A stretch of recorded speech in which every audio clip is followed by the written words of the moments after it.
It is 6:17 this morning. 2 debates down, 1 more to go, and many viewers say last night's presidential debate was, quote, uncomfortable to watch. Fox 26 political analyst Jacquie Baly and Dallas Jones are here to break down the showdown in St. Louis. Good morning to you both, and thanks for being here. Thanks for having us. Good morning. Now, you know, both of the candidates unleashed some attacks. Yes. Clinton going after Trump's treatment of women. Yes. And Trump bringing up Bill Clinton's past infidelities. Yes. What was your response? Well, I believe the way that Donald Trump addressed it was acceptable. Of course, his words about women are not acceptable, but it was over a decade ago, and I do agree with his wife. It's time to move on. And I like the way that he transformed and transitioned into policy issues, because at the ending of the day, that's really what voters want to hear about. That's what we want to hear about. We didn't hear enough about it. There was a lot of name calling, and it was uncomfortable to see our two presidential candidates, the two top leaders and candidates, going after each other like they were elementary kids. I thought personally that he should have taken the opportunity to sincerely apologize to the folks in the video that was being discussed. I do understand that he's issued some apologies, but I think it was a moment that really could have been captured as an opportunity to really show the American people that he was sincerely sorry for what he'd done. I didn't necessarily as much appreciate the pivot. It kind of came off to me as saying, well, you know, what I did was bad, but I'm not as bad as ISIS. And I think that's not necessarily the direction I would have advised him to go.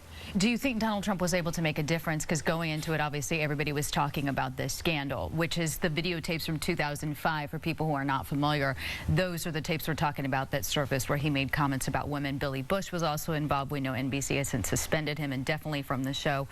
So, Jacquie, was he able to make a difference? I think what Donald Trump did was rally his base, because you're hearing a lot of people who are not supporters of Donald Trump asking for him to drop out and various things. So I think what he did in this debate was rally his base. I think both candidates really treated this debate like a debate you would have in a primary, because both bases are really unshaky because of the high unfavorables that's going on right now and the scandals circling each. We had the WikiLeaks scandal that's surrounding Hillary Clinton. So I think both candidates treated this as an opportunity to say, hey, I'm in it to win, and let's move forward.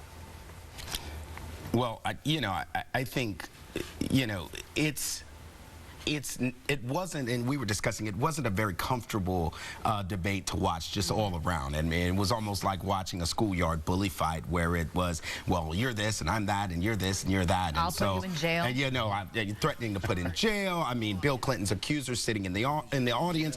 All of that was really, really distracting, I think, for the American people. And I think, you know, when you talk about whether or not he moved the needle, I think what he did was certainly stop the bleeding. I think his debate performance was a lot better than his first performance, and I think people expected him to really implode. That did not happen. What happened was that he did enough to say, hey, you guys, I'm still in this. We both have dirt on us. Let's go on down the road and see what happens come November. Two down, 1 more to go. Yes. More to go. Yes. And we'll be looking forward to that one. Thank you so very much, Dallas and Jacquie. Thank you. Thank you, guys. Thank you. Our time